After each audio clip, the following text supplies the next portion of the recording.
Olá, mulheres, sou Rose de Sá e é sempre com grande alegria que estou aqui para compartilhar com você a leitura de livros tão especiais, livros que têm transformado a minha vida. A Experiência da Mesa é um livro muito especial e para não tornar cansativa essa leitura, decidi dividir cada capítulo em 2 partes. Então nós teremos capítulo 1, áudio 1 e, consequentemente, cada capítulo estarão divididos em 2 partes. Nós estaremos iniciando a leitura do capítulo 1 hoje, que tem por título O que deixamos escapar.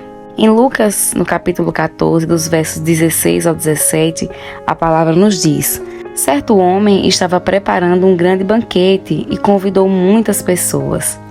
Na hora de começar, enviou seu servo para dizer aos que haviam sido convidados: venham, pois tudo já está pronto. Na primavera do ano 2000, recebi o convite para ser a oradora principal num congresso para mulheres em Fresno, Califórnia. O público geral contou com mais de 4.000 mulheres que se reuniram para ter um momento de adoração, renovação e estudo da Bíblia. Posso dizer com toda honestidade que esse congresso de mulheres foi um dos eventos mais incríveis de que já participei. Do início ao fim, o tempo que passamos juntas honrou a Deus. Os detalhes foram bem planejados. Tudo, da inscrição à celebração de encerramento, fluiu tranquilamente. Durante os momentos de louvor, a presença do Senhor se evidenciava. As pessoas louvavam de coração e amavam umas às outras apaixonadamente. O evento fora coberto por orações e proporcionou uma experiência profunda e verdadeira. Em geral, depois de participar de um evento como esse, cheio da presença de Deus, seja num culto, seja num congresso ou retiro, voltamos para casa animadas e plenas, com a alegria do Senhor.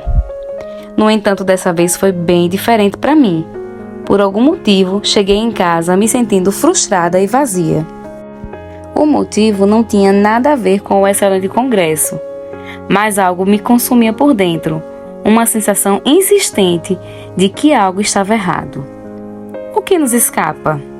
Um dia depois de voltar da Califórnia, peguei a Bíblia e fui para minha cadeira Yada, um lugar especial que separei em meu lar para me encontrar com o Senhor numa esfera íntima. Meu coração estava pesaroso e sobrecarregado e pedi a Deus que me ajudasse a entender por quê. Pensei sobre aquilo que nós, oradores, temos a tendência de fazer em congressos cristãos. Ensinamos o que a Bíblia diz sobre obediência, perdão, problemas emocionais, questões familiares, compromisso pleno com Cristo e assim por diante. Buscamos a direção de Deus e escolhemos quais desses assuntos serão atrativos e úteis para determinado público.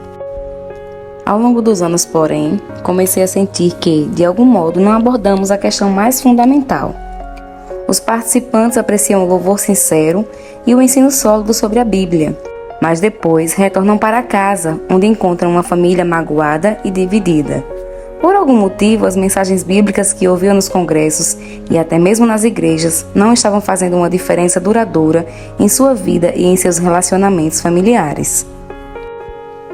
Alguns meses antes, meu esposo Léo e eu havíamos ouvido George Barna, um dos mais notáveis estatísticos sobre a fé e cultura cristã do mundo, apresentar dados reveladores sobre as famílias norte-americanas que vão à igreja. A pesquisa de Barna mostrou que o índice de divórcios entre as famílias que frequentavam a igreja passara a ser mais alto do que o de famílias que não têm esses hábitos. Essa estatística falou profundamente ao meu coração. Na época, Léo e eu já tínhamos dedicado mais de 30 anos ao ministério pastoral. Fizemos muitos sacrifícios em nome da igreja, do evangelho e do reino de Deus. Portanto, quando ouvi que o casamento dos membros da igreja tinha maior probabilidade de terminar em divórcio, pensei: o que Léo e eu passamos os últimos 30 anos da nossa vida fazendo? Senti a minha alma afundar. Se o índice de divórcio é mais alto entre quem vai à igreja, por que incentivar as pessoas a participar dos cultos? Perguntei ao Senhor: o que aconteceu durante os 30 anos em que Léo e eu trabalhamos no ministério? Algo está terrivelmente errado nas famílias nos Estados Unidos, e em vez de melhorar, as coisas só pioram.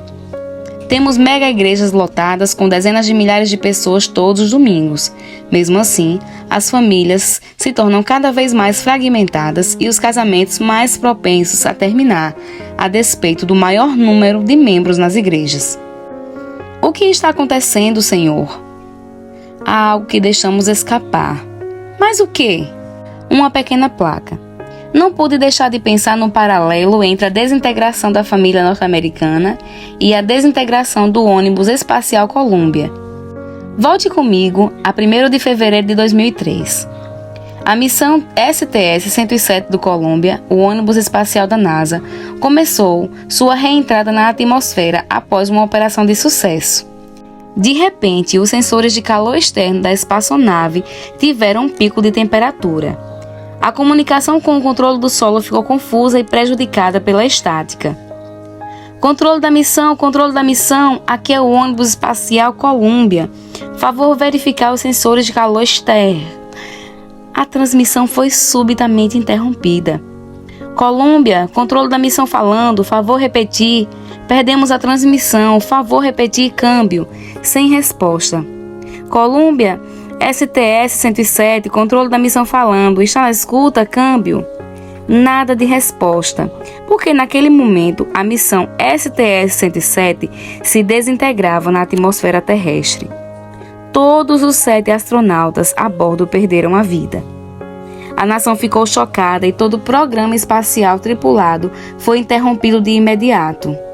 Uma equipe com os melhores investigadores começou a reunir evidências na tentativa de descobrir o que havia causado a tragédia tão repentina e imprevista. Sinto que, de igual modo, a situação da família norte-americana é uma tragédia repentina e imprevista. Nos primeiros dias de apuração do acidente, um investigador solitário fez o que parecia ser uma pergunta absurda, como uma voz suave e tranquila clamando em meio a um deserto de múltiplas teorias.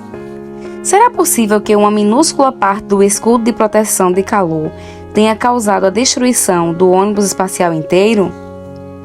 Impossível, foi a conclusão em alto e bom som das mentes científicas mais aguçadas do planeta. Eles raciocinaram que se o ônibus viajara por mais de 17 anos sem nenhum incidente, a falta de uma partícula não seria capaz de destruir a espaçonave inteira. Era assim que eu me sentia, como uma voz frágil na cadeira, sozinha, em minha busca. O que está levando à ruína da família e causando sua desintegração? No entanto, somente por causa da voz insistente daquele investigador solitário é que a real causa foi exposta. Talvez eu também fosse assim, pensei. Quem sabe se eu procurar uma resposta para a pergunta: o que deixamos escapar?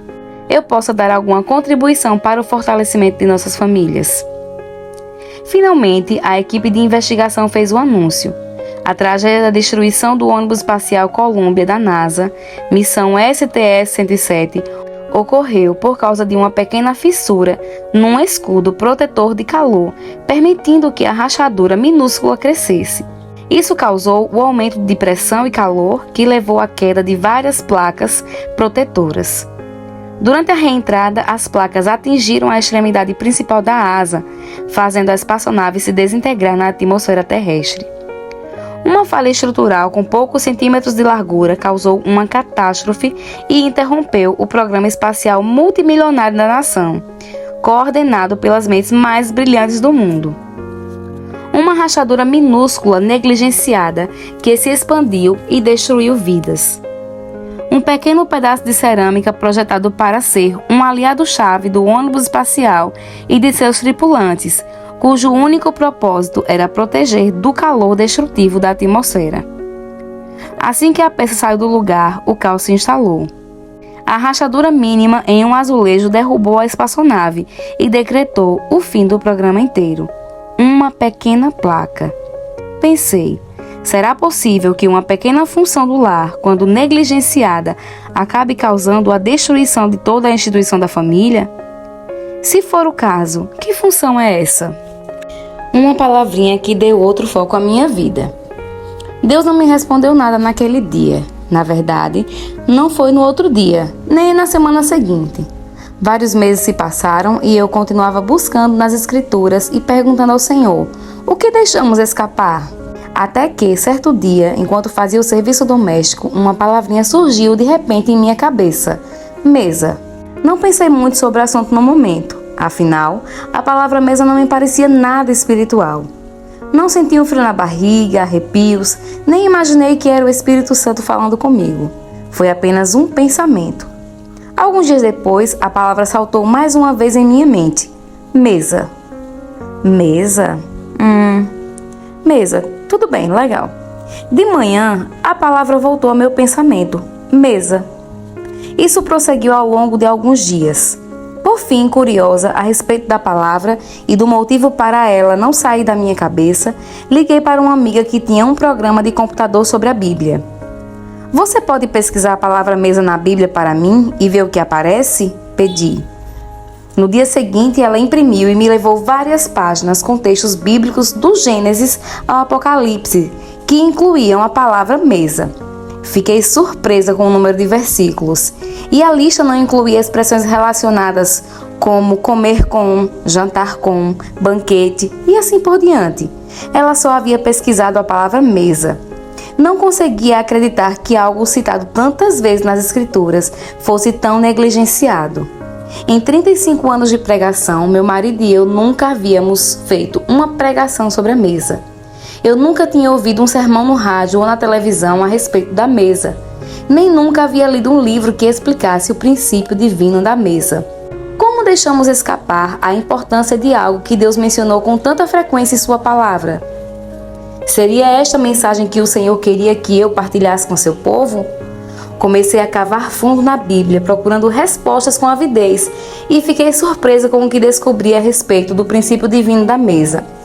Estes são alguns textos bíblicos que descobri. Êxodo 25:23. Faça uma mesa. Êxodo 25:30. Coloque sobre a mesa os pães da presença, para que estejam sempre diante de mim. Êxodo 37:16. E de ouro puro fez os utensílios para a mesa, seus pratos e recipientes para incenso, as tigelas e as bacias. 2 Samuel 9:7. Você comerá sempre à minha mesa. 2 Reis 25:29. Pelo resto da sua vida comeu à mesa do rei. Salmo 23:5. Preparas-me uma mesa na presença dos meus adversários. Salmo 128:3. Sua mulher será como videira frutífera em sua casa. Seus filhos serão como brotos de oliveira ao redor da sua mesa. Provérbios 9:2. Matou animais para a refeição, preparou seu vinho e arrumou sua mesa. Mateus 26:20. Ao anoitecer, Jesus havia reclinado à mesa com os 12. Mateus 16:14. Finalmente apareceu Jesus aos 11, quando estavam à mesa. Lucas 22, versos 29 e 30. E eu lhes designo um reino, assim como meu Pai o designou a mim, para que vocês possam comer e beber à minha mesa no meu reino. Quando comecei a desvendar a importância da mesa nas Escrituras, desde o tabernáculo dos tempos antigos até o reino de Deus após o fim deste mundo, fiquei surpresa ao descobrir quantos acontecimentos, ensinos e milagres significativos ocorreram enquanto as pessoas comiam juntas. Essa experiência da mesa talvez fosse a revelação da palavra de Deus que deixamos escapar. Tenho a convicção de que Deus nos deixou toda a verdade que precisamos saber para a vida na Bíblia Sagrada. Na verdade, sempre que a mídia declara orgulhosa que pesquisas contemporâneas descobriram uma nova verdade, encontramos o princípio já estabelecido para nós nas páginas das Escrituras.